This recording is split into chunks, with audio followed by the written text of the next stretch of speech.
So you mentioned while you were in the military, you were identifying as Austin. Yes. Austin was who you went by when you were identifying as a male or man. When did the, like, I guess, feelings of gender dysphoria start for you? Was it when you were a kid? Yeah. Was it when you were an adult? And how'd that go? Yeah, this is before it was really like indoctrinated or in schools and stuff, or all over the media. This is when I was 5 or 6 years old, you know, dealing with this. And I'm 27 now.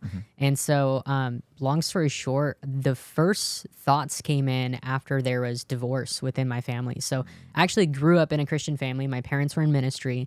So we were at church 3 to 5 days a week, but little did people know that behind closed doors, there's a lot of hidden trauma.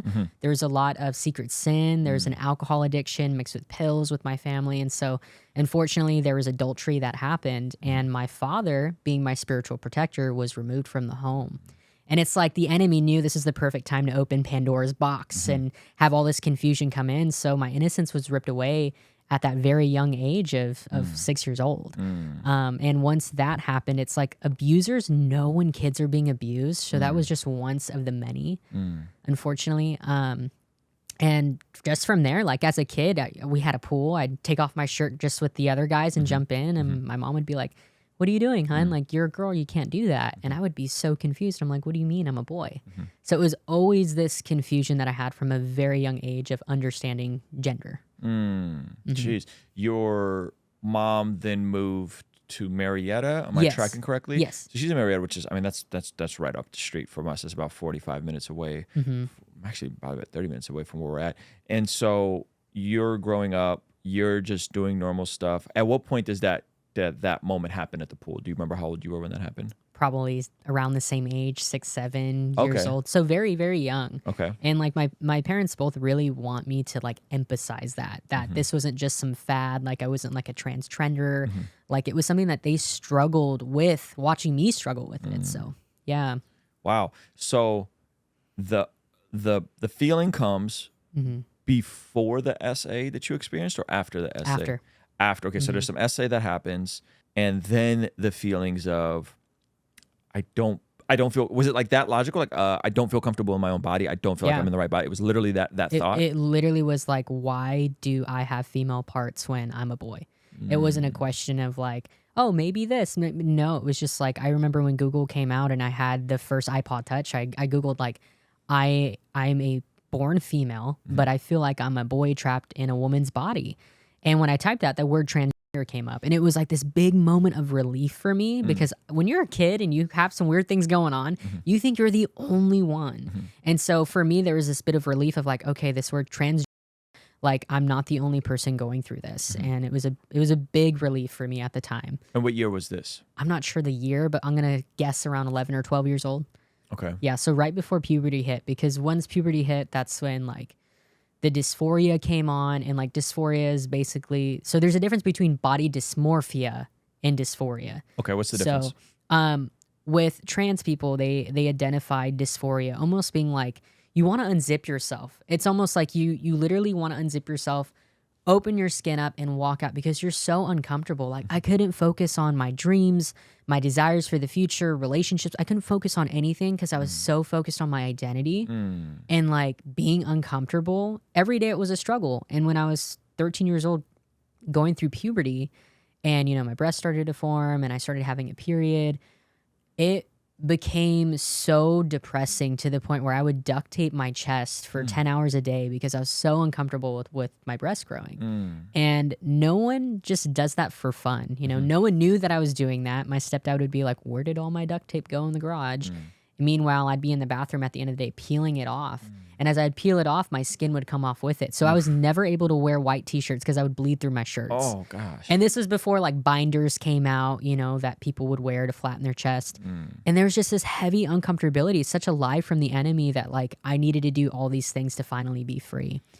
And so that's when I learned about like the hormones and the surgeries and all the things that tell you if you do these things, you'll finally feel free. Now, you ended up having a surgery at one point. I did. But before we get into that, I'm assuming you did some hormones initially. Yes. Okay. Yeah. And how old were you when you started hormones? 18. So I was on hormones for 7 years. 14 years I identified as a man, 14 years of identifying, I mean, as soon as middle school, high school age, I was using the boys' restroom, all of that. And none of this was notified to my parents. Whoa. No one knew any of this. And this is before it's like even in schools. Yeah. Yeah. So are you telling a different name? Are you telling your teachers to call you a different name? The crazy thing about my testimony too is when I was in my mom's belly, when she was pregnant with me, they told my parents that I was supposed to be born a boy. And so when I had this confusion as a very young kid, my mom would always say, like, did you tell her? Did you tell her that she was actually supposed to be born a boy? Because that's what they told my family every ultrasound. To the point where I had blue Nikes in a blue room, like my aunt had to go and figure out, how to change the paint in the room and stuff once I was born. Yep. So that's how I chose the name Austin, because I was originally supposed to be named Austin Mira. Whoa. And then I was a no name for about 48 hours, and they changed Austin to Alexis. So wow, pretty wild. So 14 years, you identify as a man. Half of those years from the age of 18 onward, you took testosterone. What was that like, the moment? Because at 18 you start taking testosterone, and so if I'm doing the math correctly, it's 2018-ish, right? Yes. So what was that like when you start actually getting hormone therapy? Yeah, I wanted to start earlier. Like I wanted to start when I was 15, 16 years old, but my parents are like, no, this is a decision that like we don't necessarily agree with, and we just believe that this is a decision an adult should make. So at 18 you can make that decision. Very grateful. I'm so grateful, because what if I wouldn't ever be able to have a child, starting at a younger age. So at 18 when I started, I went to Planned Parenthood, and they willy-nilly nowadays just write you a prescription. You can walk out with the testosterone, with the needles that day. Well, at my time frame, it was just when everything came out. So you had to be in gender therapy with a therapist for a certain amount of time before they could approve you to do this. Because this is life-altering things, Once you start taking testosterone, they really say you most of the time cannot go back. These are long-term decisions that you're making. So I started going to gender therapy, got the letter from my gender therapist saying like, okay, like you're mentally stable enough to take testosterone. And once I started testosterone, it was this bit of relief, because I felt like finally my body was going to match my mind. And it's the narrative that the world sells, you do these things and you'll finally be free. And so I started injecting myself every Wednesday with a needle about this big, taking testosterone, and immediately I grew my Adam's apple within 3 months. So, and that was probably one of the most painful things that happened during that time. Like physically painful? Yeah, physically painful when I grew it. Yeah. Really? And I was on a very high dose of testosterone as well. I started at 0.5 milligrams a week. So it was a very high dosage. Yeah, most people start at 0.1. Why did they give you so much? I have no idea. My endocrinologist had no idea what she was doing. So... And so all things considering, this is still relatively early around this conversation, because this stuff's kind of, I feel like, has gone more and more mainstream in the last like post-pandemic vibes. And you're going through this. You said you graduated high school in 2015. Yes. So this is like 2015, 2018. You're experiencing all this. Yes. Okay. I'm going to ask you a question, and I'm not trying to make light of any of this. Okay. But considering you're on testosterone and you were in the military, did you just like get super jacked? I was top 3 in my class for physical fitness. Yeah, I was top 3 in my class. Amongst everyone or amongst the women? Amongst everyone. Really? Yeah. Okay. Yeah. So you were jacked. Yeah, and that's the thing too. Like if you're taking testosterone, like here's the thing with the military. They're like, okay, even if we don't agree, if you're gonna identify as a male, we want you to hit male standard. We want to know that you can actually take care of us. Okay. Especially with my MOS. Yeah. Like you want to make sure that they're taken care of. And so that's how I gained respect. I was working out like crazy, going to the gym, just making sure that I could handle my part of the job. And there was just obviously like this cocky confidence that you get when you're a soldier. And I was the smallest one, so they'd be like, go get Mira. We're gonna have him shoot the 50 cal, you know, at the time, because I'm the smallest one in the unit. So would you remember like the physical requirements? Because to be in the military, you have to do like a certain number of pull-ups and a certain number of push-ups. Do you remember what those were? I can't remember, but I'm sure you can look it up now. Like I know it's different now, but yeah. So you were crushing it. Yeah, I was doing really good. Outside of the Adam's apple and outside of just clearly like you're more physically capable. Yeah. I mean, you're top 3. That's a big deal. were there changes to mood? Were there changes to other things? What was that like? I would say that would be the first thing that happens with hormones, because hormones have a lot to do with your mental health. I felt like a lot of my dysphoria went away because I became more masculine. Women are naturally crazy. I can say that now, you know, because I would take these testosterone injections and literally be so chill. Like the world could be falling apart. And I'm like, it'd be all right. Like, no worries. Wasn't stressed out, wasn't worried. I had a lot more energy, but it was also like going through puberty all over again. Like high sex drive, eating a lot. All of that really changed. My whole body structure changed. It went from, you know, more of a feminine physique to very straight, you know, up and down. My shoulders got broader. I mean, I just recently saw a friend yesterday and she's like, it's crazy. Like your body just a few years ago on testosterone to now, it doesn't even look like the same, because I thankfully have gone back to my feminine traits, but everything changed. My facial structure changed.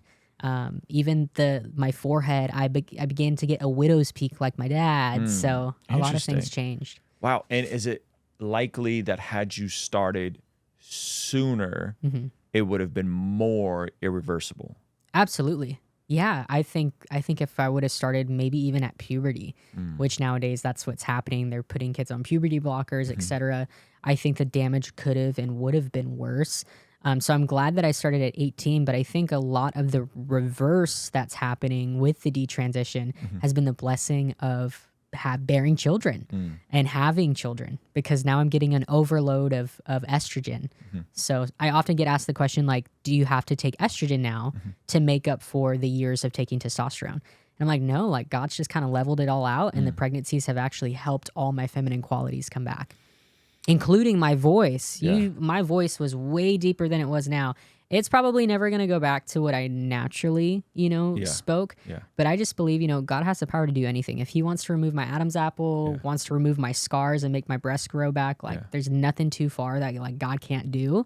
But he can also say no and use these things for his glory. All right, guys, we're going to go over to our Patreon exclusive segment with my friend Lex. We're just going to talk about some stuff that's probably a little too spicy for YouTube. Perhaps it's a little more personal. So if you want to sign up for a free 7-day trial, meet us over there. You'll see the entire conversation unedited, as well as the extended version on Patreon, and get access to our future conversations as they're streaming live on Patreon, access to our guests, all that kind of good stuff. Here's a little preview of what you can expect in the Patreon only segment. All right, I'll see you over there. Peace. She would grab my wrist and tell me exactly how she wanted me to myself, and tell me, just yourself already. You're already going to go to hell. You're such an abomination to this family. They call it spirits for a reason. It was demonic. It was a demon that knew the plan that God had for my life. She was in jail for hit and run and abusing you. That you did find a strong correlation of people who have experienced SA. Like, we never even imagined our life to be like this. We already noticed that within people within our friend group. Tell me what your opinion is on pronoun hospitality.